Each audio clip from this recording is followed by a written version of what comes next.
S people, good morning, good evening, good afternoon. जब भी जिसका बैच चले उसके हिसाब से होप सो आप लोग बहुत अच्छे होंगे और मैं भी बिल्कुल अच्छा हूँ। डिपार्टमेंटल का चैप्टर हम लोग कंटिन्यू कर रहे थे। डिपार्टमेंटल का बहुत सारे क्वेश्चन भी हम लोग सॉल्व कर चुके हैं। आज के क्लास में भी हम प्रॉब्लम एंड सॉल्यूशन करेंगे, मतलब जो डिपार्टमेंटल का कंसेप्ट हम लोग पढ़े थे उसको अप्लाई करके न्यूमेरिकल सम्स सॉल्व करेंगे। तो ठीक है, चलो इलस्ट्रेशन 6 रीड करो, फटाफट रीड करो illustration 6। Okay, the following balances were extracted from the books of Rahul. Rahul का बुक से ये इंफॉर्मेशन आपको मिल रहा है। You are required to prepare departmental trading accounts and general profit. General profit कहाँ मिलेगा? जनरल प्रॉफिट मिलेगा अगर तुम कंसोलिडेटेड पीएल बनाओगे तो कंसोलिडेटेड अकाउंट्स भी हमें बनाना है फॉर द ईयर एंडेड 31 दिसंबर 2007। चलो, आपके सामने दो डिपार्टमेंट है, डिपार्टमेंट ए, डिपार्टमेंट बी।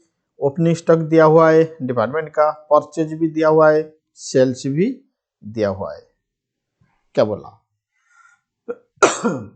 बोला कि general expenses incurred for both the department were 2,50,000 and you are also supplied with the following information. Closing stock of a department A rupees 2 lakh including goods from department B for rupees 40,000 at cost to department A। देखो ये cost to department, देखो ये जो stock ये किसके पास? Department A के पास। कौन दिया था? डिपार्टमेंट बी दिया था, लेकिन ये कॉस्ट टू डिपार्टमेंट ए। इसका मतलब ये नहीं कि ट्रांसफर एट कॉस्ट। क्या बोला? फिर से देखो लैंग्वेज को। बोला डिपार्टमेंट बी सप्लाइड किया डिपार्टमेंट ए को, it is at cost to department A. मतलब डिपार्टमेंट बी अगर 100 रुपया का गुड्स को 150 में ट्रांसफर करेगा तो डिपार्टमेंट बी के ए के लिए तो कॉस्ट होगा 150 ना, लेकिन डिपार्टमेंट बी के लिए कॉस्ट होगा 100। Department cost to receiving department, इसका मतलब मार्केट प्राइस या ट्रांसफर प्राइस। ठीक है, आगे रीड करो। Closing stock of department B 4 lakh including goods from department A for rupees 60,000 at cost to department B from department B, cost to department B full stop। Point number C बोल रहा है कि opening stock of department A and B includes goods of the face value rupees 20,000 and 30,000 taken from department B and A respectively at cost to the transferee department। The gross profit is uniform from year to year। मतलब current year का gross profit पिछले साल का gross profit rate समान रहेगा, मतलब same रहेगा। तो बहुत सिंपल क्वेश्चन, मैं यही उम्मीद कर रहा हूं कि ये क्वेश्चन का सलूशन तुम खुद बनाओगे, लेकिन मैं तुम्हें भी सपोर्ट कर रहा हूं, लेकिन तुम खुद बनाओ, मेरे आंसर को मत देखो। फिर भी मैं अपना ड्यूटी निभा रहा हूं, तुम्हें हेल्प कर रहा हूं। तो ठीक है, चलो शुरू करते हैं इलस्ट्रेशन 6। ओके, तो सबसे पहले हमें डिपार्टमेंटल अकाउंट्स बनाएंगे। डिपार्टमेंटल अकाउंट्स का मतलब डिपार्टमेंट ए का, डिपार्टमेंट बी का। तो लिखो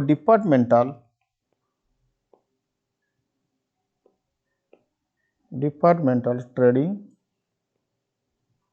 and PL accounts for the year ended 31 दिसंबर 2007।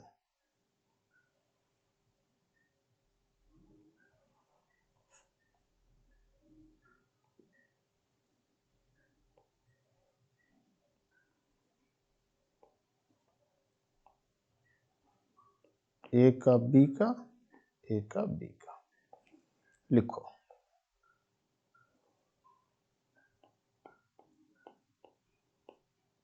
तो ओपनिंग स्टॉक देखो, ओपनिंग स्टॉक कितना? 1 लाख, बी का 80,000। To purchase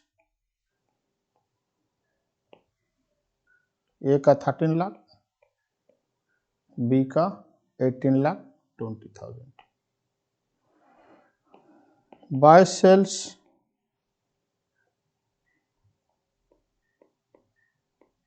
20 lakh, 30 lakh. By closing stock 2 lakh, 4 lakh. अब बोलेंगे sir by IDT, to IDT. हाँ बेटा बिल्कुल, बाय आईडीटी, टू आईडीटी होना चाहिए, लेकिन क्वेश्चन को ध्यान से देखो। क्या क्वेश्चन में कह रहा है क्या कि कितना गुड्स ट्रांसफर हुआ? नो। लेकिन क्वेश्चन कह रहा है कि एक डिपार्टमेंट के पास जितना भी स्टॉक है उसमें कुछ पोर्शन प्रीवियस डिपार्टमेंट का। इसका मतलब कितना ट्रांसफर हुआ ये हमें मालूम नहीं, लेकिन हमारे स्टॉक में पिछला डिपार्टमेंट का कितना स्टॉक है ये मालूम है। अब बोलेंगे सर इधर आईडीटी तो नहीं है। बेटा आईडीटी नहीं है इसका मतलब ये नहीं, आईडीटी इसमें है, लेकिन आईडीटी सेपरेटली दिया हुआ नहीं है। अब बोलेंगे सर जितना गुड्स हमारे पास है उतना को क्या आईडीटी मानेंगे? नहीं। कितना गुड्स मैंने ट्रांसफर किया था, मान लो कि मैं डिपार्टमेंट ए हूं, तो मैंने कितना गुड्स ट्रांसफर किया था डिपार्टमेंट बी को ये पता नहीं, लेकिन डिपार्टमेंट बी के पास जितना स्टॉक है उसमें से कितना मेरा वाला गुड्स है ये हमें मालूम है। तो यहाँ पे एक एजम्पशन प्ले करेगा। बोलो तुम लोग देश का भविष्य, भावी चार्टर्ड अकाउंटेंट या कॉस्ट अकाउंटेंट, मतलब आगे तुम लोग चार्टर्ड अकाउंटेंट बनोगे या कॉस्ट अकाउंटेंट बनोगे, क्या एजम्पशन यहाँ लेना है? जरा कौन बताएगा क्या एजम्पशन क्या लेना है?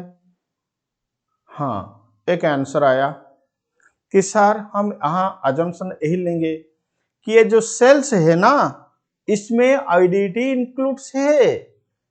बेटा तुम करेक्ट एजम्पशन बोला कि हाँ यहाँ पे जो सेल्स है इसमें आईडीटी इंक्लूड्स है। यहाँ पे जो सेल्स है इसमें आईडीटी इंक्लूड्स है। अगर ऐसा एजम्पशन तुम्हारा दिमाग में नहीं आ रहा है इसका मतलब कॉन्सेप्ट तुम्हारा दिमाग में क्लियर नहीं है। तो ठीक है, तो हमारा इंस्टीट्यूट यही उम्मीद कर रहा है कि ये सारे के सारे एजम्पशन तुम सॉल्यूशन के नीचे नोट्स के रूप में लिखना चाहिए। अगर ऐसा एजम्पशन तुम सॉल्यूशन के नीचे नोट्स के रूप में लिखोगे तो जो एग्जामिनर तुम्हारा कॉपी चेक करेगा वो तुम्हारे ऊपर फिदा हो जाएगा। जहां 2 मार्क देना है वो खुशी में और 1 मार्क दे देगा एक्स्ट्रा। तो ठीक है चलो, लेकिन ऐसा एजम्पशन सभी स्टूडेंट्स नहीं ले सकते क्योंकि उन लोगों का दिमाग वहां पे काम नहीं करेगा। तो जिसके पास कंसेप्चुअल नॉलेज है वो लोग ये एजम्पशन जरूर ले पाएंगे। तो ठीक है, इसका मतलब यहाँ पे जो सेल्स है इस सेल में आईडीटी इंक्लूड्स है। रिसीव डिपार्टमेंट के लिए जो परचेज है इसमें आईडीटी इंक्लूड्स है। अच्छा सर इस बात को क्या हम नोट्स में लिखेंगे? हाँ जरूर लिखेंगे। चलो यहाँ पे आईडीटी सेपरेटली हम नहीं लिखेंगे। बात समझ में आया? बोलो yes sir no. Yes sir बात समझ में आया। अगर बात समझ में आया तो बोलो तारा। चलो तो purchase including IDT, sales including IDT. Sorry, देखो ग्रॉस प्रॉफिट कितना आ रहा है? तो ग्रॉस प्रॉफिट सर ए का 8 लाख आ रहा है, बी का 15 लाख आ रहा है। ठीक है चलो देखो बाय ग्रॉस प्रॉफिट ए का 8 लाख, बी का 15 lakh.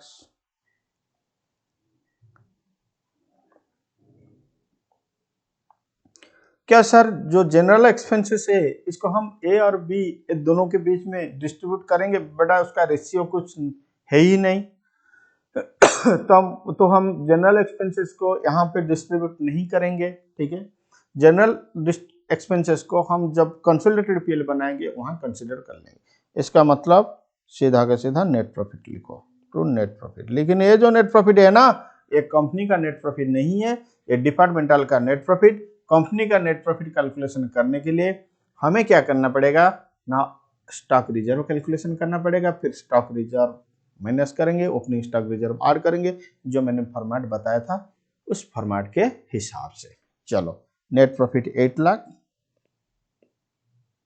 15 lakh. Okay,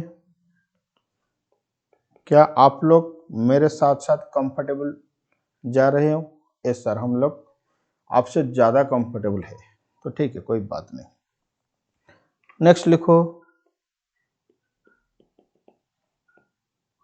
consolidated PL accounts.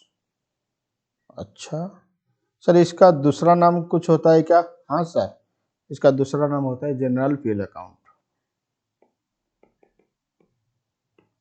Bye departmental net profit, बोलो ए का 8 लाख, बी का 15 लाख, दोनों का 23 लाख। सर क्या था फॉर्मेट? हम लोग तो भूल चुके हैं बेटा। फॉर्मेट क्यों भूल गया तुमने?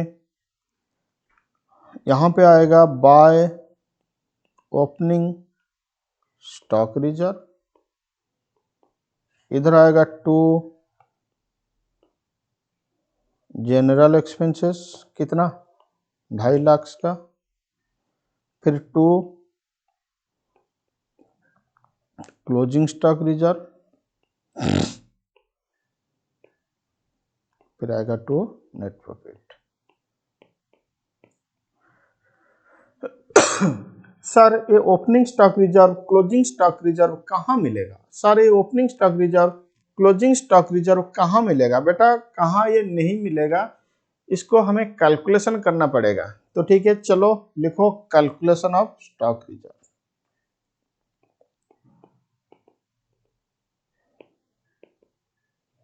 वर्किंग नोट्स,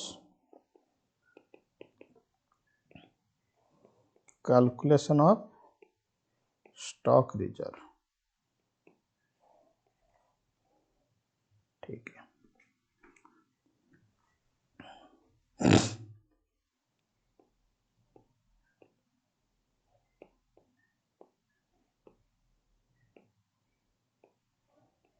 पहले हम ओपनिंग स्टॉक रिजर्व कैलकुलेशन करेंगे। क्या कैलकुलेशन करेंगे?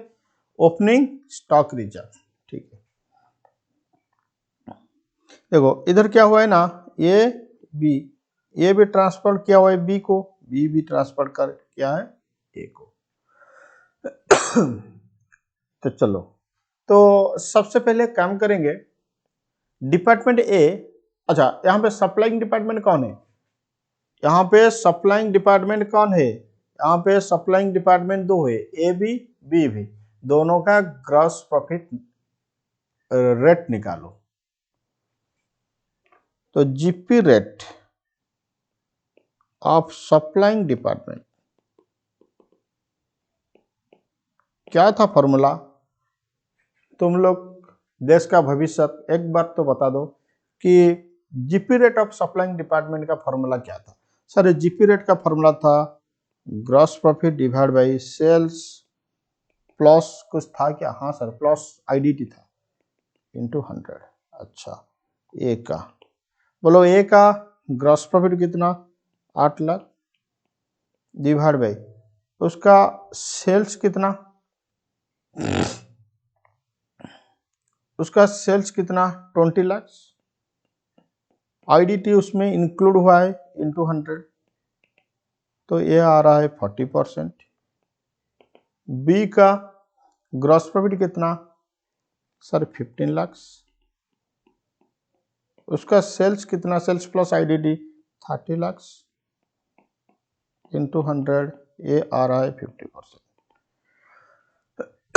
तो GP rate of supplying department मिल गया, GP rate of supplying department मिल गया।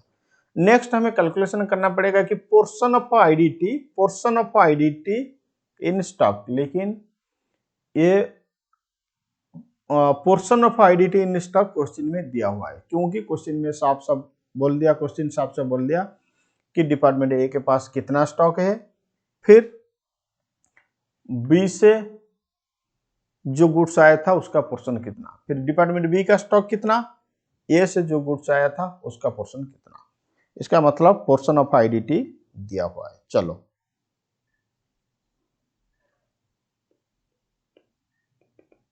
ओपनिंग स्टॉक ऑफ ए, बोलो ओपनिंग स्टॉक ऑफ ए कितना, 1 लाख। गुड्स फ्रॉम बी कितना, इसमें goods from B 20,000। Stock reserve किसके ऊपर आएगा, 20,000 के ऊपर, तो स्टॉक रिजर्व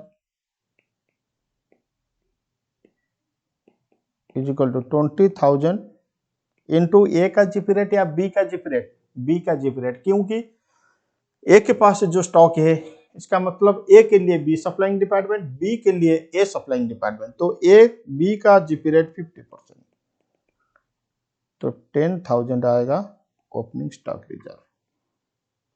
ठीक है, ओपनिंग स्टॉक ऑफ बी, बोलो ओपनिंग स्टॉक ऑफ बी कितना, 80,000। Goods from A, goods from A, बोलो गुड्स फ्रॉम ए कितना, 30,000। तो स्टॉक रिजर्व हो जाएगा 30,000 इंटू 40%, 30,000 इंटू 40%, 12,000। तो total opening stock reserve 22,000, total opening stock reserve 22,000। Okay, next लिखो stock reserve on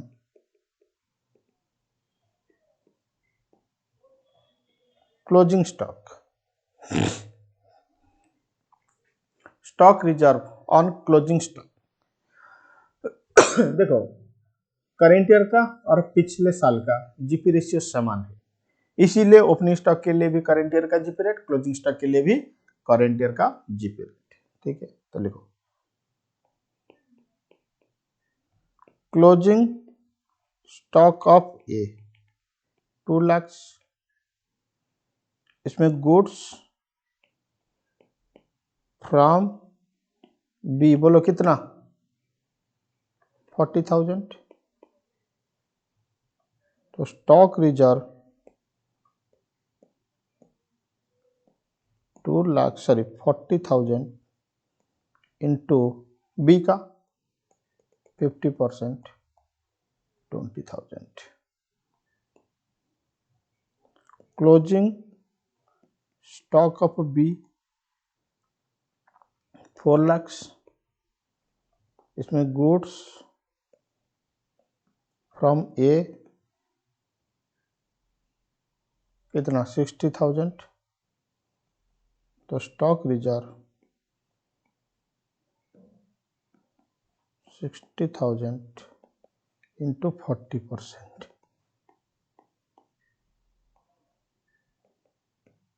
total closing stock reserve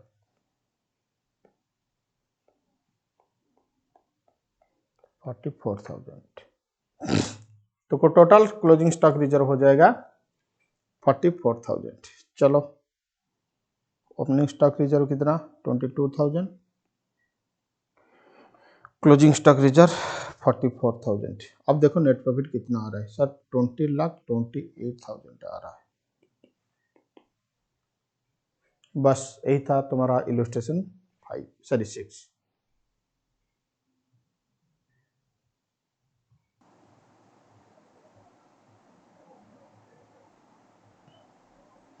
okay, next illustration 7 read करो।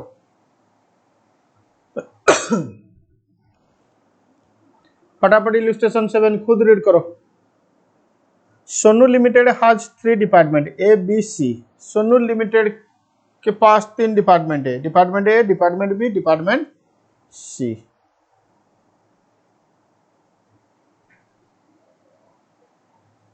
बाकी read करो।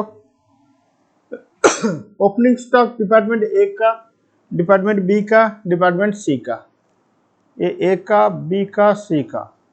Consumption of direct material A का, B का, C का नहीं। Wages ए, B, C का नहीं। Closing stock A, B, C. Sales C का। इसका मतलब ए ट्रांसफर करेगा बी को, बी ट्रांसफर करेगा सी को, सी सेल करेगा। ये ऐसा एक्सचेंज सप्लाइंग हो रहा है। फिर देखो क्या इंफॉर्मेशन दिया हुआ है। Stock of each department is valued at cost to department concern. इसका मतलब कॉस्ट टू डिपार्टमेंट मतलब रिसीविंग डिपार्टमेंट जितना भी रिसीव करेगा वो हो जाएगा कॉस्ट टू डिपार्टमेंट। इसका मतलब transfer not at cost but transfer at market price या कॉस्ट प्लस में। हाँ देखो क्लियर कर दिया कि stock of A are transfer to B at margin of 50% above department cost. Stock of B are transfer to C at a margin of 10% above department cost. Other expenses were salary, printing stationery, rent, interest paid, depreciation. Allocate expenses in the ratio of a departmental gross profit. बोला कि जो भी expenses है ना उसको allocate करो कौन सा रेशियो में, रेशियो ऑफ ग्रॉस प्रॉफिट। जो भी expenses है उसको allocate करो कौन सा रेशियो में, रेशियो ऑफ ग्रॉस प्रॉफिट में। फिर बोला opening figure of reserve for unrealised profit on department stock B का 4000, सी का 8000। मतलब इस क्वेश्चन में हमें ओपनिंग स्टॉक रिजर्व कैलकुलेशन नहीं करना है क्योंकि ओपनिंग स्टॉक रिजर्व का अमाउंट क्वेश्चन में दिया हुआ है। ओपनिंग स्टॉक रिजर्व का अमाउंट क्वेश्चन में दिया हुआ है। Are you getting the point? Yes और no? Yes sir. Prepare departmental trading account and profit and loss account. भले क्वेश्चन का requirement departmental trading and PL बनाओ लेकिन मैं तुम लोग को यही बोलूंगा कि इस क्वेश्चन में तुम कंसोलिडेटेड पीएल भी बनाओगे। चलो क्या हालचाल है तुम लोग का? आज का क्लास में प्रॉब्लम सॉल्यूशन हो रहा है। आज के क्लास में कुछ कॉन्सेप्ट डिस्कशन नहीं हो रहा है। क्या तुम लोग प्रॉपर रिवीजन करके आए हो? बोलो ए सर ईमानदार के साथ बताओ। हाँ सर हम लोग रिवीजन करके नहीं आए हैं लेकिन आपको तो बताना पड़ेगा कि हाँ हम लोग रिवीजन करके आए हैं। कोई बात नहीं, अगर तुम झूठ बोलोगे तो तुम्हारा नुकसान होगा, अगर तुम सही बोलोगे तो तुम्हें बेनिफिट्स मिलेगा। जब तुम सीए बन जाओगे या कॉस्ट अकाउंटेंट सीए में बन जाओगे फिर जब लगेगा तुम लोग का सैलरी 1 लाख से ज़्यादा या ऊपर मिलेगा, थोड़ी ना मुझे और पेमेंट करोगे, नहीं मुझे तो मेरा क्लास का जितना पैसा उतना ही मिलेगा। लेकिन मैं एक टीचर हूँ तो मैं यही रिक्वेस्ट कर रहा हूँ, मैं रिक्वेस्ट कर रहा हूँ, ऑर्डर नहीं दे रहा हूँ, ठीक है? तो मैं यही रिक्वेस्ट कर रहा हूँ कि प्रॉपर रिवीजन के साथ आइए, अपना कैरियर को आगे लेके चलिए, खुद का कैरियर के साथ मत खुद को कैरियर को खुद मत डिस्ट्रॉय करो। तो कोशिश करो कि जितना हो सकेगा उतना का पढ़ाई करो, जितना हो सकेगा उससे ज़्यादा पढ़ाई करना चाहिए, उतना का नहीं। अगर आज तुम जी जान लगा के नहीं पढ़ोगे तो कल तुम पछताओगे, बोलोगे कि हाँ सर ठीक बोले, सही बोले थे लेकिन हमारे ऊपर कुछ असर नहीं पड़ा क्योंकि भगवान हमें 2 कान दिए हैं, यहाँ एंट्री हुआ इधर से निकल गया। ऐसे मत करो, इधर एंट्री करो, यहाँ पे जो इसको बंद कर दो क्योंकि जो मैं बोल रहा हूँ वो एंट्री होगा लेकिन नहीं निकल पाएगा। मैं जब स्टूडेंट था एक तरफ से मैंने बंद करके पढ़ रहा था क्लास में क्योंकि टीचर जो बोलेंगे वो एंट्री होगा लेकिन वो नहीं निकलेगा। अच्छा चलो मैं अब लोगों को 5 मिनट का टाइम दे रहा हूँ, खुद इस क्वेश्चन का डिपार्टमेंटल ट्रेडिंग पीएल तो बना लो मेरे भाई। मेरे भाई इस क्वेश्चन का डिपार्टमेंटल ट्रेडिंग पीएल तो कम से कम खुद बनाओ। मैं 5 मिनट का टाइम दे रहा हूं, डिपार्टमेंटल का ट्रेडिंग एंड पीएल बनाओ, फिर मैं आंसर दे दूंगा ग्रॉस प्रॉफिट कितना, नेट प्रॉफिट कितना, उसके साथ तुम टैली करोगे, फिर देखोगे कि आंसर सही आ रहा है या नहीं। तो अभी टाइम हुआ है, जो भी जितना भी टाइम, मतलब मेरा ये जो वीडियो अभी 25 मिनट्स 37 सेकेंड हुआ है, तो मैं एग्जैक्टली 30 मिनट्स में वीडियो को आऊँगा, कैमरा के सामने आऊँगा, फिर देखूंगा कि तुम लोग का डिपार्टमेंटल ट्रेडिंग पीएल करेक्ट हुआ है या नहीं। ऑल द बेस्ट, खुद बनाओ।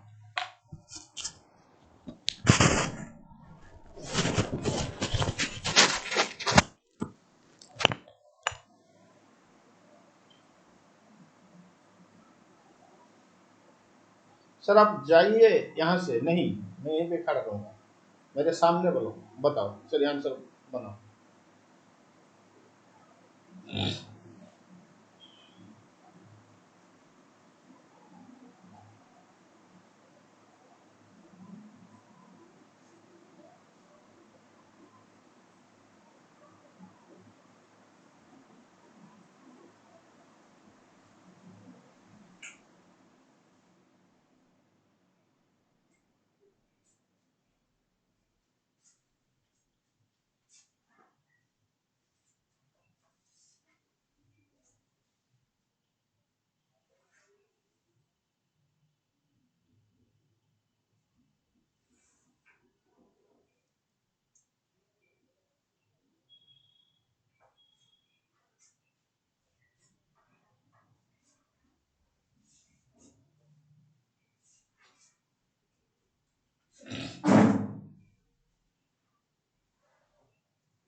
5 मिनट हो चुका है, फिर बनाओ बनाओ, कोई बात नहीं।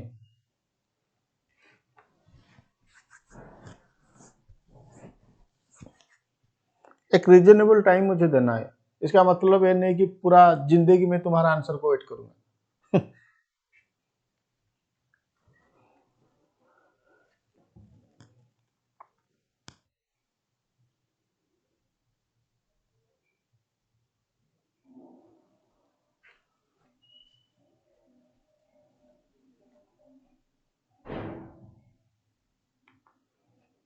चलो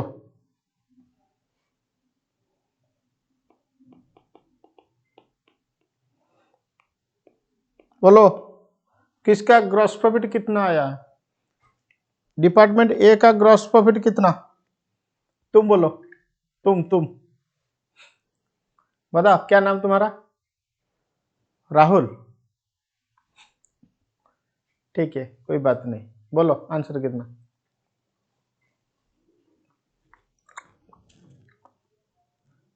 एक्चुअली राहुल मेरे सामने है ही नहीं, मैं इससे हाइपोथेटिकल नाम लेके बोल रहा हूँ। जो भी वर्चुअल बैच में राहुल होंगे तो वो बोलेंगे कि मेरा क्या नसीब है कि सर मेरे नाम लेते हैं आज। तो कोई बात नहीं, बोलो डिपार्टमेंट ए का ग्रॉस प्रॉफिट 24,000 किसका करेक्ट आया? जिसका करेक्ट आया वो जीनियस, जिसका करेक्ट नहीं आया वो सुपर जीनियस। डिपार्टमेंट बी का ग्रॉस प्रॉफिट 12,000 किसका करेक्ट आया? सर मेरा करेक्ट आया, तुम जीनियस। किसका करेक्ट नहीं आया? सर मेरा तो करेक्ट नहीं आया, तुम सुपर जीनियस। डिपार्टमेंट सी का gross profit 12,000। Net profit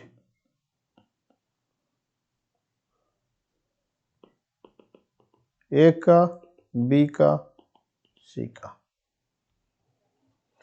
sir net profit तो नहीं आ रहा है, नेट लॉस आ रहा है।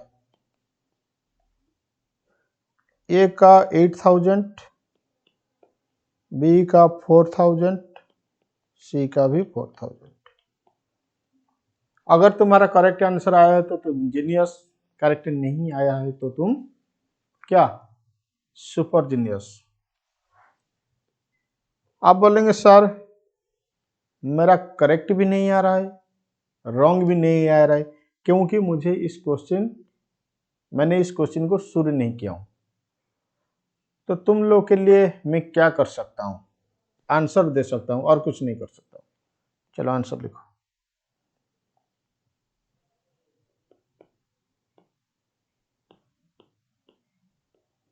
Departmental trading and PL accounts.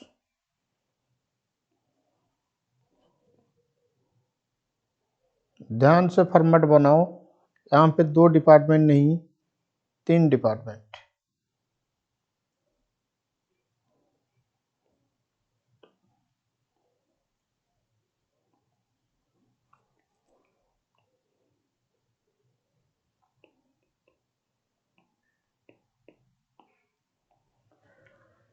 A B C, A B C बोलो।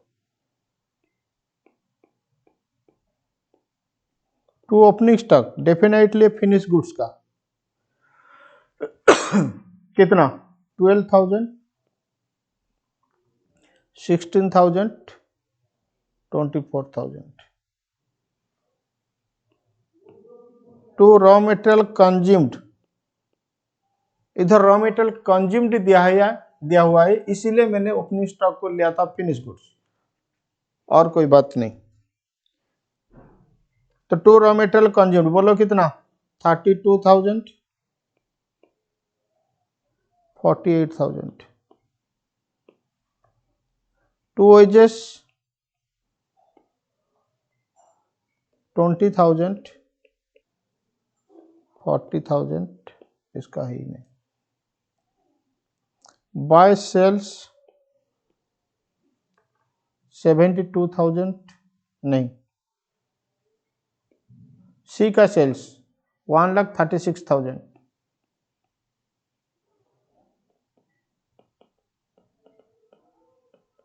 बाय क्लोजिंग स्टॉक 16,000, कितना बी का,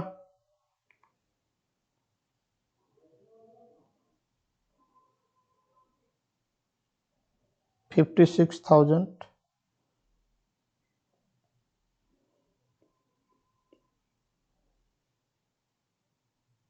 फिर 32,000। तो बाय, देखो ए डिपार्टमेंट ट्रांसफर करेगा बी को, बी डिपार्टमेंट ट्रांसफर करेगा सी को, तो बाय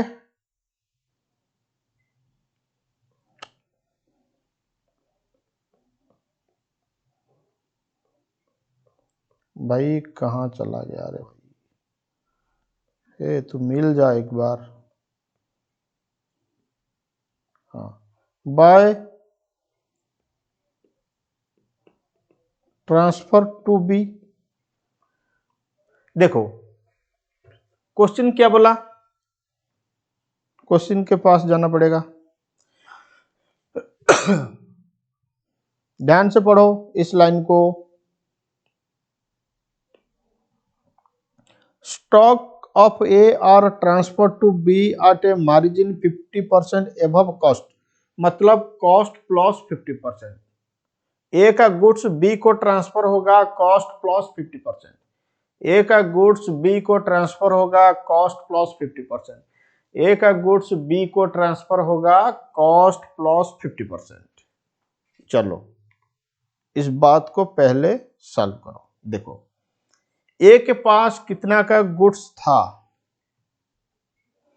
ए के पास कितना का गुड्स था सर, ए के पास 12,000 का गुड्स था, फिर वो बनाया 32,000 का, 20,000 का, अभी उसके पास गुड्स है 16,000 का। इसका मतलब कैलकुलेशन करो, 12,000 का गुड्स था, फिर बनाया 32,000, मैं यहीं पे रफ में लिख रहा हूँ, 12,000 का था, फिर बनाया 32,000, 20,000, टोटल कितना हुआ 64,000, लेकिन उसके पास है अभी 16,000। कितना का गुड्स ए के पास नहीं है सर, ए के पास 48 का नहीं है, ए के लिए कॉस्ट, ये भी कॉस्ट, ये भी कॉस्ट, ये भी कॉस्ट में, इसका मतलब 48,000 का कॉस्ट का गुड्स, मतलब ए बी को जितना गुड्स ट्रांसफर किया उसका कॉस्ट कितना 48,000, लेकिन वो 48 में ट्रांसफर नहीं करेगा, बोला कि कॉस्ट प्लस 50% में ट्रांसफर करेगा। इसका मतलब इसमें 50% ऐड करो तो प्लस 50%, तो हो रहा है 72,000। इसका मतलब A will transfer goods to B at 72,000।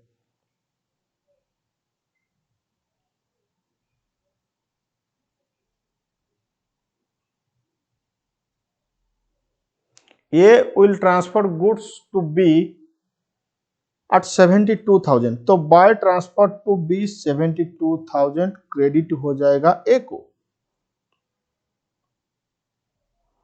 तो B को डेबिट होगा 72,000, तो to goods received from A, B का डेबिट हो जाएगा 72। ओके, फिर देखो B will transfer to C, चलो B के लिए हम कलर चेंज करेंगे। B के पास 16,000 का गुड्स था, फिर वो बनाया 48, फिर बनाया 40, मतलब ये सब एलिमेंट्स ऑफ कॉस्ट ना, तो जितना कॉस्ट इनकर होगा उतना का गुड्स का वैल्यू इंक्रीज होगा, फिर वो बनाया 72,000, लेकिन ये जो 72,000, ये 72,000 बी को मिला था ए से, उसके पास है अभी 56,000 का गुड्स। क्या आप लोग जानते हो ये जो 56,000 का गुड्स है, इसमें बी का ओन गुड्स भी है, बोलो यस और नो, हाँ, फिर जो गुड्स ए से मैंने बी लिया था उसका भी कुछ पोर्शन है। अच्छा, तो चलो बी के पास कितना गुड्स नहीं है उसको देखो। बी के पास कितना गुड्स नहीं है उसको ढूंढो। सर बी के पास 16,000 का था, हाँ, फिर 48 का बनाया, फिर 40 का बनाया, फिर 72 का बनाया। ये हो रहा है 16 प्लस 48 प्लस 40 प्लस 72, ये हो रहा है 176। अच्छा, वो उसके पास है अभी 56,000 का, इसका मतलब उसके पास नहीं है कितना, 1,20,000 का। तो बी के पास 1,20,000 का गुड्स नहीं है, ये 1,20,000 बी के लिए कॉस्ट, लेकिन B will transfer to A, B will transfer to A, B will transfer to A, sorry, I'm so sorry, B will transfer to C at margin of 10% above department cost, मतलब 10% add करके वो transfer करेगा। चलो, तो क्या आएगा, by transfer to C, B को credit होगा 1,72,000, सॉरी 1,20,000 प्लस 10%, इसका मतलब 1,32,000 में। बात क्लियर सब लोग को? हाँ सर।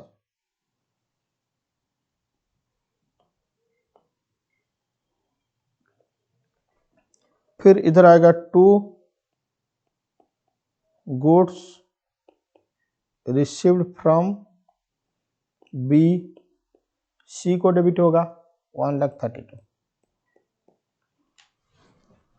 देखो सी कुछ नहीं बनाता है, उसके पास अभी था 24 का, वो तो अपनी गुड्स, उसको मिला 132, जिसमें मतलब 132 वाला गुड्स सी भले बी से लिया था लेकिन बी ए से लिया था, इसका मतलब इसमें कुछ गुड्स बी का भी है, फिर कुछ गुड्स सी का है। मतलब सी के पास जो स्टॉक है उसमें कुछ गुड्स बी का है, फिर कुछ गुड्स बी लिया था ए से, मैंने सी इधर गलत बोला, लेकिन बी के पास जो स्टॉक है उसमें से गुड्स फ्रॉम ए है। मतलब बी के पास जो स्टॉक है उसका स्टॉक रिजर्व कैलकुलेशन होगा with respect to A only. B के पास जो स्टॉक पड़ा हुआ है उसका स्टॉक रिजर्व कैलकुलेशन होगा with respect to A only. क्यों? बी सी से गुड्स रिसीव नहीं कर रहा है, बी ओनली ए से गुड्स रिसीव कर रहा है। लेकिन सी के पास जो स्टॉक है, लेकिन सी के पास जो स्टॉक है, तुम बोलो क्या ओनली बी या बोथ बी एंड ए? अब बोलेंगे सर बोथ बी एंड ए। तो सी के पास जो स्टॉक पड़ा हुआ है उसका स्टॉक रिजर्व कैलकुलेशन होगा with respect to both B and A. लेकिन बी के पास जो स्टॉक पड़ा हुआ है उसके ऊपर स्टॉक रिजर्व कैलकुलेशन होगा विथ रेस्पेक्ट टू ओनली ए। चलो, बात क्लियर? हाँ सर।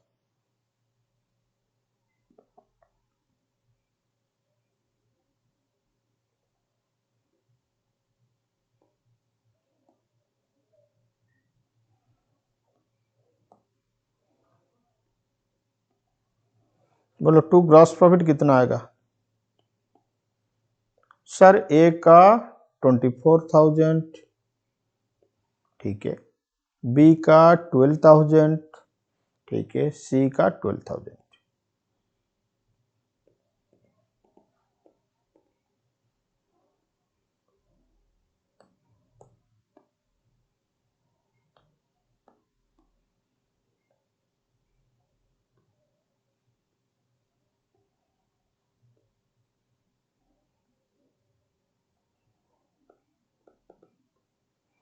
बोलो बाय ग्रॉस प्रॉपर्टी 24, 12, 12, 24, 12, 12,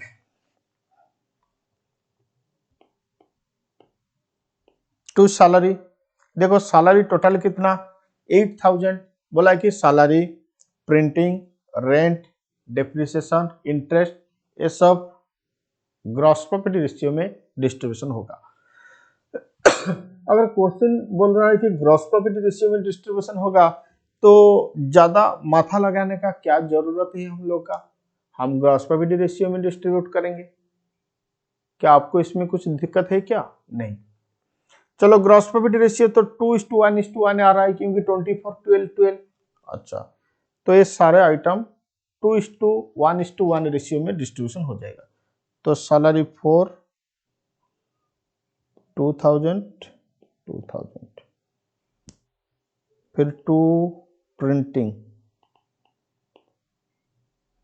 कितना 2, 1, 1। अच्छा, 2 रेंट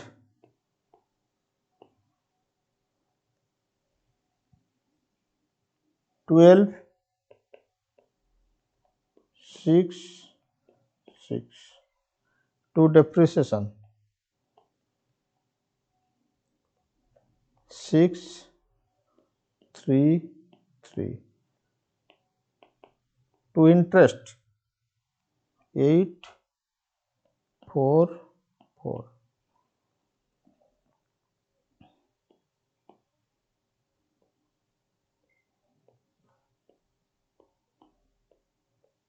अब देखो बाय नेट लॉस।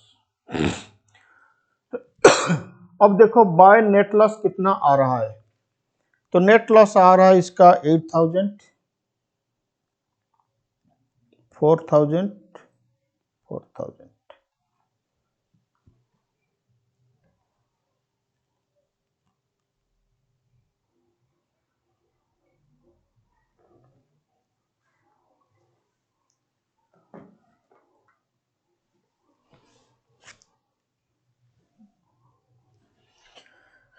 ओके, ये तो हो गया हमारा डिपार्टमेंटल ट्रेडिंग पीएल। नेक्स्ट लिखो जनरल पीएल अकाउंट्स।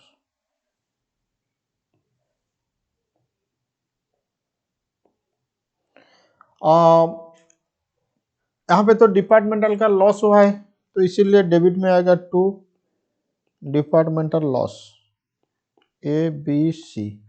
बोलो ए का 844, 8000, 4000, 4000, तो टोटल तुम्हारा 16000। To closing stock reserve by opening stock reserve.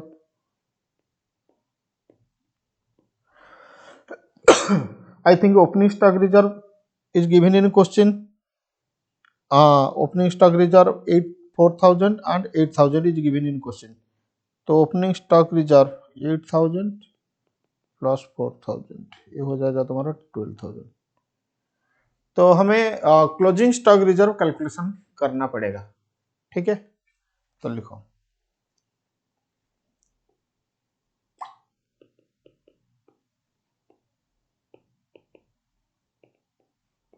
Calculation of closing stock reserve. Okay, सबसे पहले हमें डिपार्टमेंटल मतलब सप्लाइंग डिपार्टमेंट का ग्रॉस प्रॉफिट रेट निकालना होगा, ठीक है। तो पहले लिखो calculation of GP rate of supplying department, calculation of GP rate of supplying department. तो ठीक है, बोलो ए का बी का, यहाँ पे कॉस्ट प्लस में ट्रांसफर हो रहा है, यहाँ कॉस्ट प्लस में ट्रांसफर हो रहा है, तो इसीलिए हम जो GP divide by sale plus IDT 200 वो वाला फॉर्मूला नहीं लगेंगे। तो ठीक है, तो कॉस्ट 100 ऐड करो उसमें लोडिंग, ये ट्रांसफर क्या है क्वेश्चन,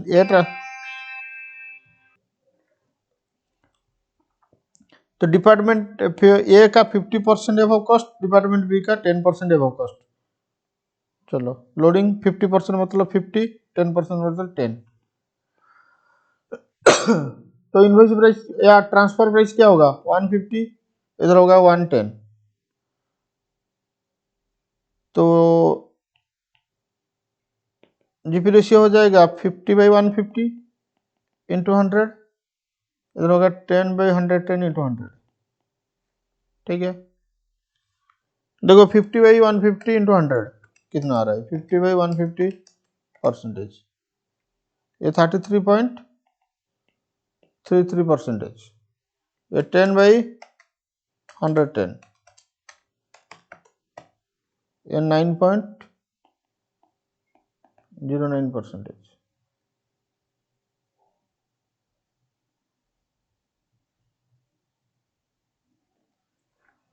9.09% उसका 33.33%। ठीक है, चलो तो सबसे पहले हम कैलकुलेशन करेंगे बी का जो स्टॉक है उसका स्टॉक रिजर्व। तो stock reserve of B,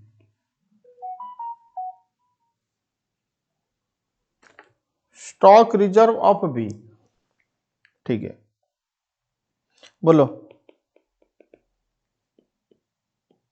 closing stock of B कितना 56,000। ये देखो क्लोजिंग स्टॉक ऑफ बी 56,000। उसमें portion of IDT from A, तो portion of IDT from A क्या formula, closing stock into IDT divide by total of direct expenses excluding opening stock of finish goods, total of direct expenses excluding opening stock of finish goods. बोलो closing stock कितना 56,000 into IDT, ये देखो IDT 72,000, तो into 72,000 divide by total of direct expenses excluding opening stock. इसका मतलब ये opening stock को ignore करो, इसको टोटलिंग करो। मैं इसको रेड सिंबल दे रहा हूं, ध्यान से देखो, वो ब्लैक हो गया। ठीक है, opening stock of finish goods हम नहीं लेंगे, बाकी डायरेक्ट एक्सपेंसेस टोटल करो।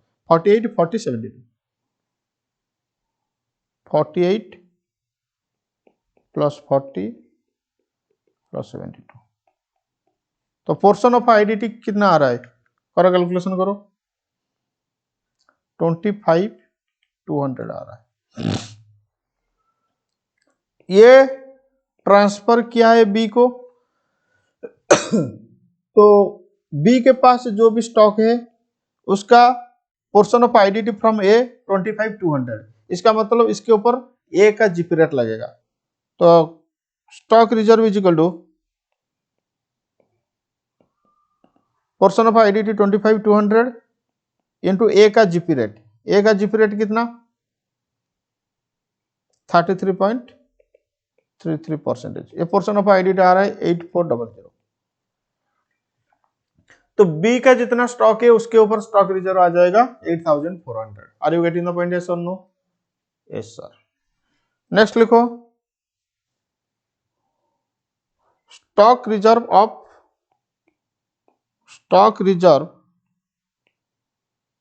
On stock of C, stock reserve on stock of C, C का जो स्टॉक है उसके ऊपर हम स्टॉक रिजर्व कैलकुलेशन करेंगे। देखो ए ने दिया बी को, बी ने दिया सी को। अब सी के पास जो स्टॉक होगा उसके ऊपर दो फेज में स्टॉक रिजर्व कैलकुलेशन होगा। पहले तो बी का जिप रेट लगाएंगे, फिर उसके बाद ए का पोर्शन निकाल के ए का जिप रेट लगाएंगे। तो दो फेज में हम लोग कैलकुलेशन करेंगे सी का जो स्टॉक है उसके ऊपर स्टॉक रिजर्व। चलो तो लिखो stock of C is equal to, बोलो सी के पास कितना स्टॉक 32,000। ये देखो तुम्हारा सी का स्टॉक 32,000। तो सी के पास जितना जो स्टॉक है उसका अमाउंट 32,000। ठीक है, अब लिखो portion of IDT from B, क्योंकि सी तो डायरेक्टली ए से नहीं लिया था ना, तो सी बी से लिया था, तो इसीलिए हम पहले portion of IDT from B निकालेंगे। क्या है फॉर्मूला, बस यही जो फॉर्मूला, तो फॉर्मूला को तो मैं बार बार नहीं लिखूंगा। Closing stock into IDT divide by total of direct expenses excluding opening stock of finished goods. Closing stock कितना 32 इंटू आईडीटी, देखो सी का आईडीटी कितना 1,32,000। फिनिश गुड्स को इग्नोर करो, बाकी और कुछ है ही नहीं, इंटू 1,32,000 डिवाइड बाई 1,32,000, इसका मतलब 32। इसका मतलब यही आ रहा है कि सी के पास जितना भी स्टॉक है पूरा का पूरा गुड्स बी से लिया था। फिर तुम देखो ना, सी खुद का मैन्युफैक्चरिंग नहीं कर रहा है ना, तो इसीलिए सी के पास जितना भी स्टॉक होगा वो पूरा का पूरा किससे लिया था, बी से। अब देखो stock reserve is equal to 32। अच्छा, stock reserve by B, B जितना लोड किया था 32 के ऊपर पहले बी का रेट लगाओगे, तो बी का रेट कितना 9.09%। तो 32 के ऊपर 9.09, 32,000 इंटू 9.09%, तो ये आ रहा है 2909।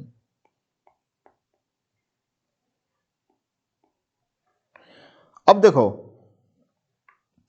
प्रॉब्लम क्या होता, ए बी सी, सी के पास 32 का स्टॉक था जो पूरा का पूरा स्टॉक बी से लिया था। बी ने इसके ऊपर कितना लोड किया था 2909, तो बी के लिए कॉस्ट कितना, देखो ये अगर ट्रांसफर प्राइस इतना मैंने ऐड किया था प्रॉफिट, तो इसका मतलब प्रॉफिट को हम माइनस करेंगे तो कॉस्ट आ जाएगा। तो 32,000 से माइनस करो 2909, तो बी के लिए कॉस्ट आ रहा है 29,091। मैंने बी को बोला कि तुम 29,091 का तुम्हारे लिए जो कॉस्ट है तुम ट्रांसफर किया था सी को इतना लोड करके। मैंने बोला तुम जो 29,091 का गुड्स ट्रांसफर किया था उसको मतलब एक गुड्स तुम्हें कहाँ मिला था, बोला कि मैं खुद मैन्युफैक्चरिंग कर रहा हूं और कुछ ए से ला रहा हूं। इसका मतलब 29,091 में हम देखेंगे इसमें ए का कंपोनेंट कितना। 29,091 में हमें फिर से देखना पड़ेगा कि ए का कंपोनेंट कितना, ए का कंपोनेंट जितना आएगा उसके ऊपर फिर ए का रेट लगाएंगे। अब लिखो cost to B is equal to 29,091। Now in such goods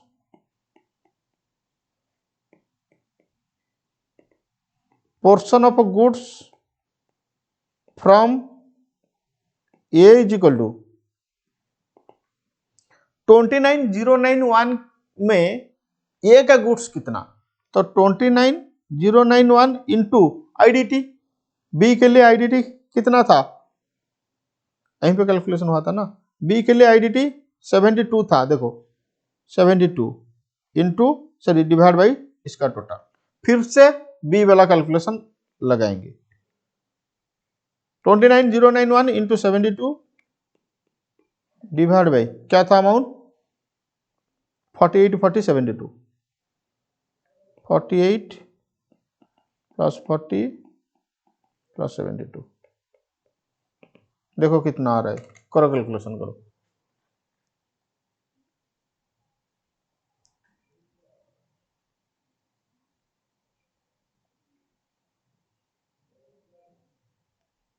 ये आ रहा है 16,000। इसका मतलब बी जो 29,091 का गुड्स सी को दिया था, इसमें 16,000 का गुड्स ए से लिया था, बाकी खुद का लेबर, खुद का एक्सपेंसेस वो ऐड किया था। इसका मतलब 16,000 का गुड्स फिर से ए का जीपी रेट लगेगा, स्टॉक रिजर्व आ जाएगा। तो अब लिखो स्टॉक रिजर्व या profit made by A is equal to 16,000 into A का जीपी रेट 16,000 इंटू ए का जीपी रेट। बोलो ए का जीपी रेशियो कितना था? 33.33%। तो 16,000 इंटू 33.33%, ये आ रहा है 5333।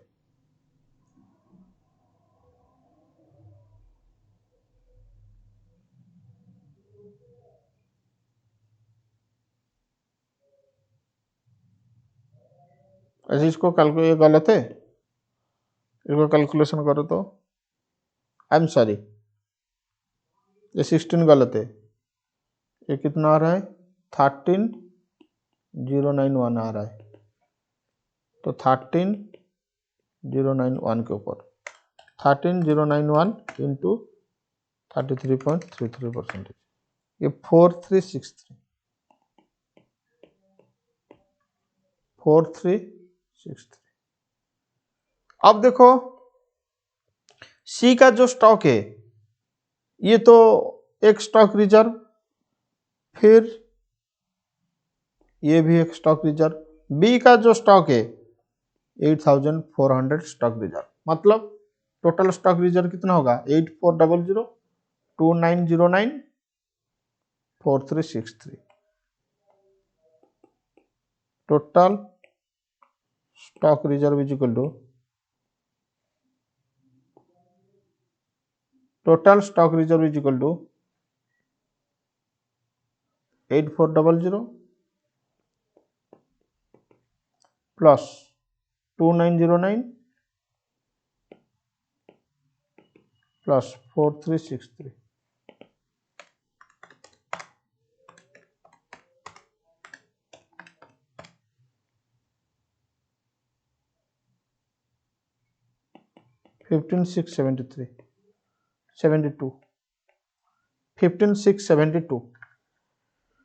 ले चलो इसको कंसोलिडेटेड पीएल को, तो closing stock 15,672 by net loss, देखो कितना आ रहा है?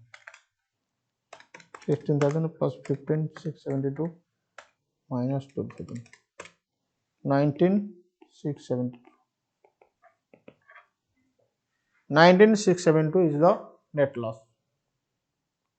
इस क्वेश्चन को बहुत बार प्रैक्टिस करो। ये जो सेकंड स्टेज मतलब सी का जो कैलकुलेशन हुआ 2 फेज में, इसको प्रैक्टिस करो